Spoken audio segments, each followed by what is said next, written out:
Hey y'all, it is Erin Bird here, the dance studio strategist, and I am so excited for episode number 3 of Expand Your Preschool Program in 2019. And so today I wanted to kind of follow up with yesterday's episode as well as day 1. So all of these are kind of culminating together to our framework of how to really plan out a lesson plan that is developmentally age appropriate and that works every single time to keep those kiddos engaged and active and not in trouble, getting themselves in trouble. So if you're joining me, say, hey, Erin, what's up?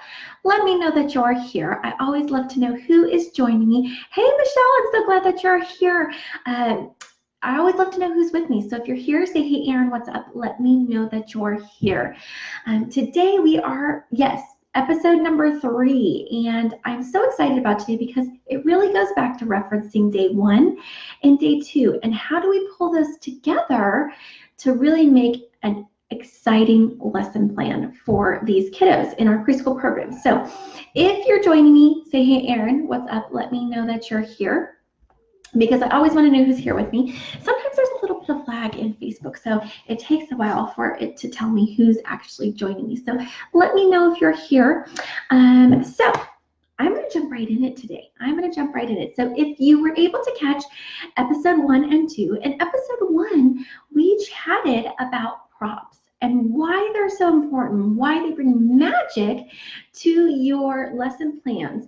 And then yesterday we talked about, in episode number 2, we talked about what length is appropriate length for class for a preschool class.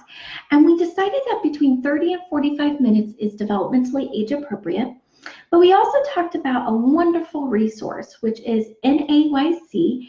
And if they're not an organization that you're familiar with, I highly recommend you going and checking them out, possibly becoming a member, especially if you are looking to really expand your preschool program and use this as a foundation of your business. And I can't recommend it enough. So the reason I recommend it is this, that within NAYC, they have frameworks that are listed around what is developmentally age appropriate for children in the ages of 2 to 5. Okay, and that's really our primary market that we're serving when we're talking about our preschool classes. And so I wanted you to check them out because it lists frameworks for you. And here's what those do for you. Not only do they tell you what those teachers are looking for, what those directors are looking for, what is appropriate for these children, right? It helps you formulate a class that invigorates their imagination, keeps them engaged, keeps them always wanting to come back to class, wanting more. And when parents know that those children are excited to come to your classes, you have families for life, okay? So the preschool group is our foundation for our business. So let's jump into the frameworks of teaching a preschool class. So I am a firm believer in themes. I love themes because themes are developmentally age appropriate. What is easier for a child than wrapping their imaginations around a theme? Okay, and whatever theme that may be is fine as long as, of course, it's appropriate. So we love things like Superhero Training Academy and jungle and going to the zoo and under the sea, and the list goes on and on and on and on. So if you're joining me, say, hey, Erin, let me know that you're here. I always want to know who's with me. So we're talking about lesson planning frameworks, right? So I always start with 1, the class is going to be between 30 and 45 minutes. We know that, we discussed it. We know that there's going to be props involved, right? We talked about that in episode 1. So now how do we put these things together to make sure that we have a fast-paced, action-packed class that flies by, leaves them wanting more, but also is giving them a really strong education, okay? And how do we incorporate things that they should be learning at this age group that maybe you might think don't have anything to do with dance, right? I'm talking about our shapes, our colors, our letters, our numbers. You can incorporate all of these things into your lesson plans and do them seamlessly and within the theme of your class. So let's jump right into it real quick because, again, we want these to be short, quick, so you can be in and out and get little nuggets of info each day. So lesson planning. So I always start with a theme, and once I pick that theme, everything I do is a story within that theme. Everything is a story. I am telling a story from the minute we step foot in class and they know what theme we're doing till the very end when we're done. And we start out that story by engaging our imaginations in a fun warm-up. I make sure all of my music has to do with that theme. So tell me in the comments, y'all, what are some themes that you have been thinking about doing in your classes, in your preschool classes? Tell me one, just one, that you've been either you love doing, you know it works every single time, or tell me a theme that you've been thinking about doing, because this helps everyone kind of brainstorm together and can give you ideas. So I start with a theme. So tell me what your themes are in the comments. And then from that theme, I go through picking out music that goes along with that theme. So if I were to do jungle, let's just say, I love the jungle theme. Boys love it, girls love it. It's a fun thing for everybody. So if I were to do jungle, let's just say, I am going to pick music that has to do with the jungle theme. So whether that is from the Jungle Book, right?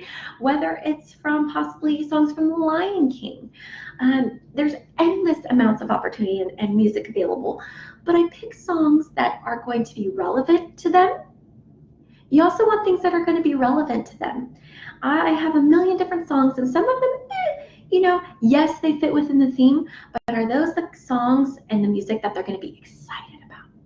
We want them to be excited about every step along the way. So things that are relevant to them, that they can relate to, that they know well. Okay, so make sure you're adding in the comments. It's being a little bit slow, what your favorite themes are. So I'm going to go in here. I'm going to try to do double time here. I'm going to try to see if I can use multiple things to see if it's working for us today. Okay, so let's see. I think it might work. It might work. Okay, so I want us to use different things. Okay, see, on here I can see the comments. In my live, I can't. Okay. Oh, hey. Okay, so circus is one. Fantastic. Rhythm, I love it. Hey, Nikki, I'm so glad that you're here too. Hey, Heather. Hey, Julie. See, now I can say, hey, what's up? Because it's not showing up here on my computer.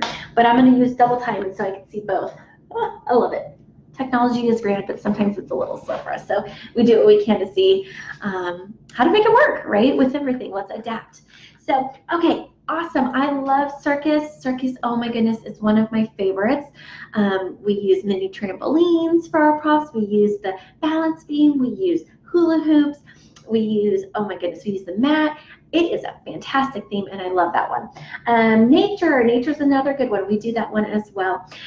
So you can use all of these things. So you find your theme, and you find music that has to go with the theme. That's kind of step one.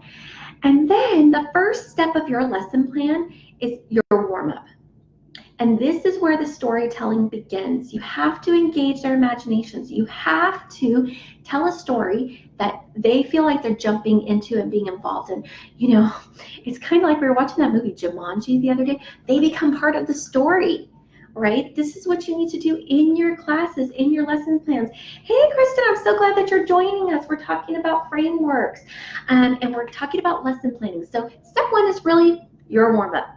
This is where you get them engaged, engrossed, and interactive and part of the story, okay? So we want to make sure that you are letting them be part of the story. So in the jungle one, I talk about we are going on a safari. And we put on our jungle clothes, we get our binoculars, and I ask them, what animals are we looking for? We start the conversation. They are part of this, right? So we make sure that they're in it. They are integrated. They are part of it. So we've done our warm-up, head to toe. It might be 1 or 2 songs in length, depending on what you're wanting to do, how engrossed and involved you're wanting to get them, right? But 1 or 2 songs in length. It really doesn't need to go on for that long, because Like we said, we only have 30 to 45 minutes to do our class, and we want to make sure it's fast, action-packed, keeps them engaged and intrigued, okay? So that's the first thing, is a whole class warm-up together. The next step is to go into an individual across the floor activity using a prop. So if we have an activity, like I'm going to give an example. Let's do, we can do giraffe kicks. And I have a giraffe mask they can put on and a giraffe tail. And we talk about their nice long legs, standing up straight and tall with a nice long neck. And they can kick those giraffe legs and do a great kick down the line. This gives you the opportunity to not only give them individual one-on-one corrections and attention, but you're still continuing in the spirit of the class. They are now giraffes. They are in the jungle. They are part of the story, right? They're part of the story. And that's a huge thing for them, is to continue the story. Now, you might be thinking, well, Erin, if they're going one by one, the others are going to lose interest and they're going to get themselves in trouble. One's going to go start licking a mirror. One's going to start turning around, right?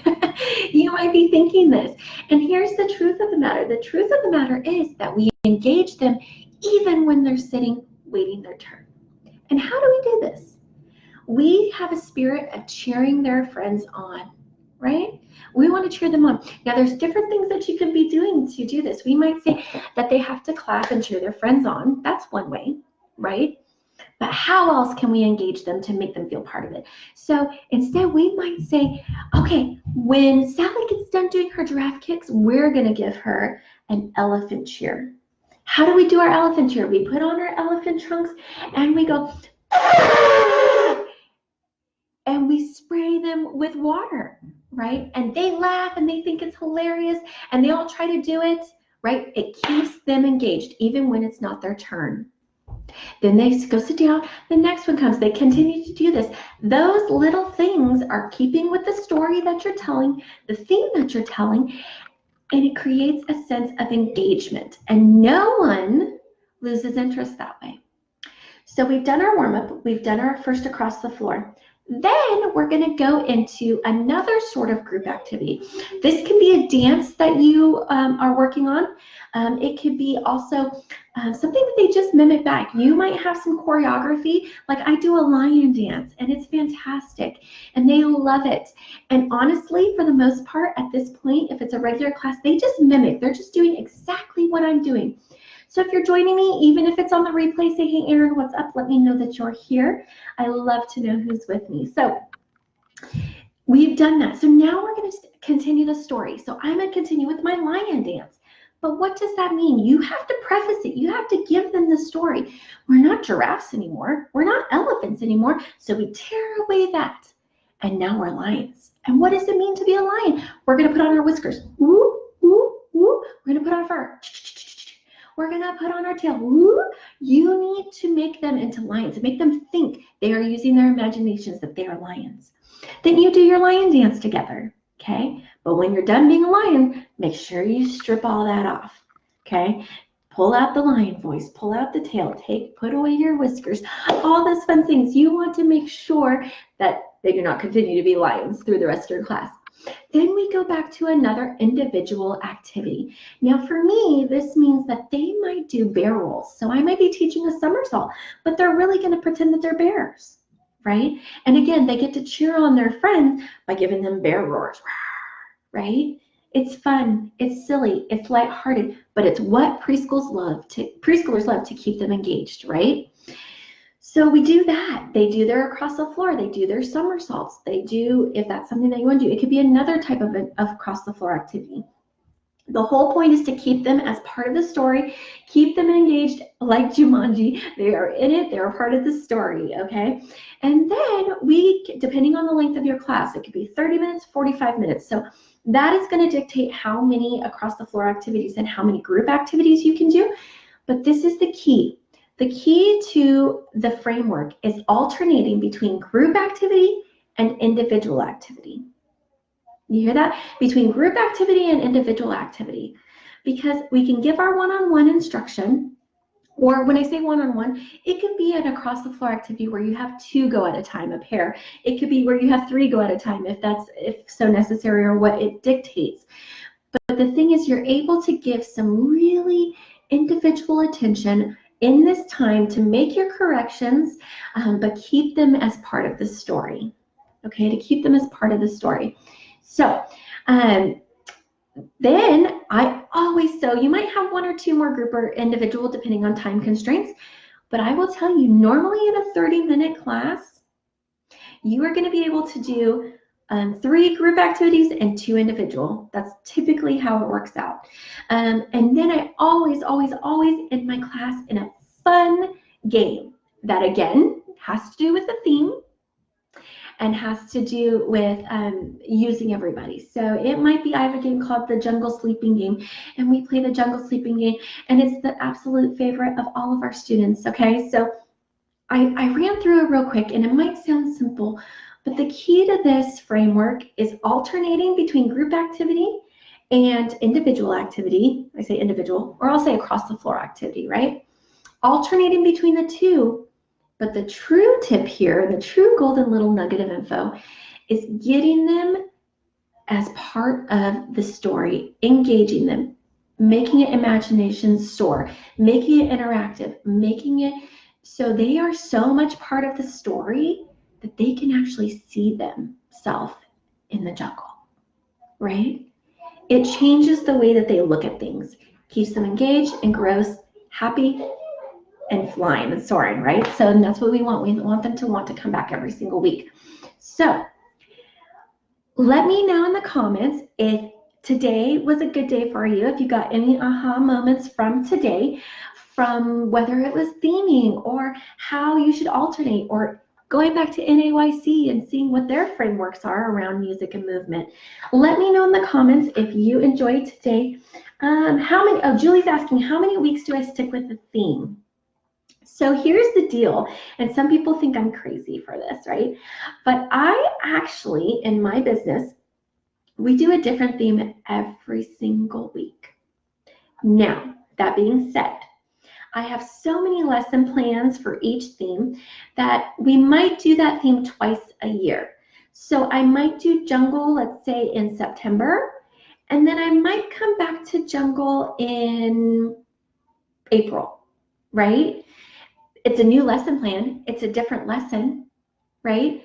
But I use the same theme, and I might use some of the same props.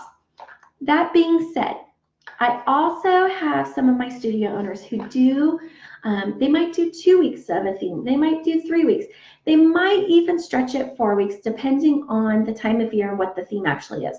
So let's just say winter right now. So I have so many lesson plans surrounding winter, right? Before the holidays, January. So my winter theme might expand more than a week, clearly, right?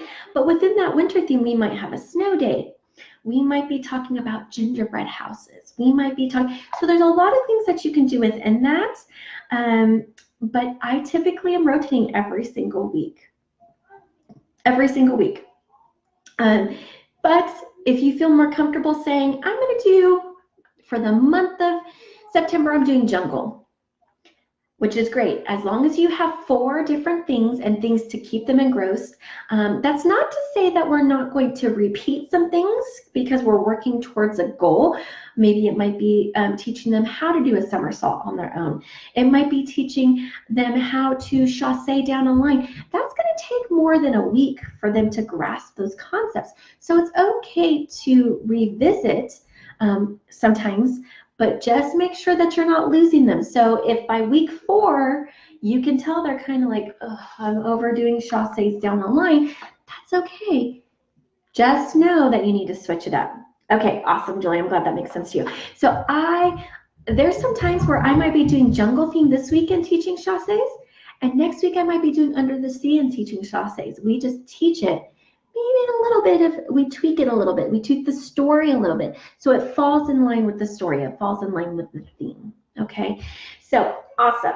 So in the comments, let me know if you had any ahas. Let me know what your favorite themes are, or themes that you're looking forward to doing, because in our next episodes coming up, I'm going to take actually some of these themes and suggest some props and some music that I use that are maybe outside the box thinking for y'all a little bit, that you can use in them. So make sure you play full out. Let me know if you enjoyed today's episode. I'm having so much fun being here with y'all. So let me know in the comments what your ahas were from today, what themes you're looking at for 2019, and what your favorites are, because maybe we can expand on this. So I'm going to leave you for now. Have a fantastic Friday, y'all, and I will see you soon. Have a good one. Bye, friends.